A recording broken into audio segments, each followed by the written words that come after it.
اعوذ باللہ من الشیطان الرجیم بسم اللہ الرحمن الرحیم السلام علیکم ورحمۃ اللہ وبرکاتہ۔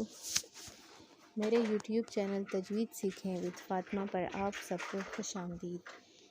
اس چینل پر آپ کو تجوید کے بنیادی اصولوں کے بارے میں بتایا جائے گا، جسے سیکھ کر آپ قرآن کو تجوید کے مطابق پڑھ سکیں گے انشاءاللہ۔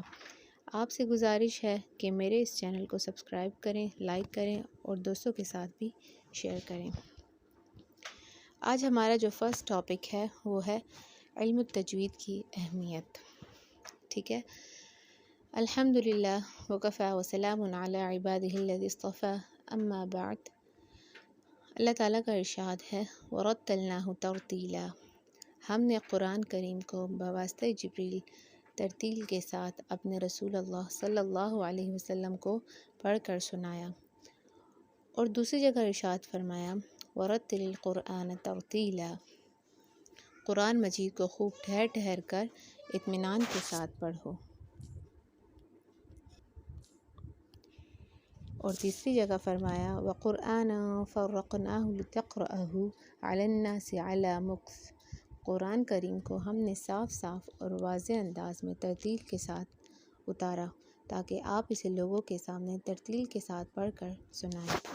حضرت علی رضی اللہ عنہ سے ترتیل کے معنی پوچھے گئے تو آپ رضی اللہ عنہ نے ارشاد فرمایا الترتیل هو تجوید الحروف ومعرفت الوقوف، یعنی حروف کو تجوید کے ساتھ ادا کرنا اور اوقاف میں ماہر ہونے کا نام ترتیل ہے۔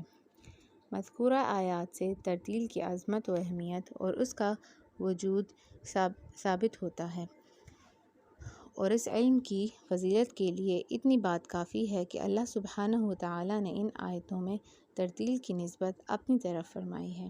نیز اپنے رسول اللہ صلی اللہ علیہ وسلم کو حکم فرمایا کہ آپ بھی قرآن ترتیل سے پڑھا کریں اور لوگوں کو بھی ترتیل سے پڑھائیں، اور ان کو ترتیل ہی کے ساتھ پڑھنے کا حکم دیا۔ تو آپ نے دیکھا کہ تجوید کی کتنی اہمیت ہے۔ ٹھیک ہے، تو ہمیں کوشش کرنی ہے کہ ہم قرآن کو تجوید کے ساتھ ہی پڑھیں، یعنی ترتیل کے ساتھ، تجوید کے ساتھ ہم پڑھیں۔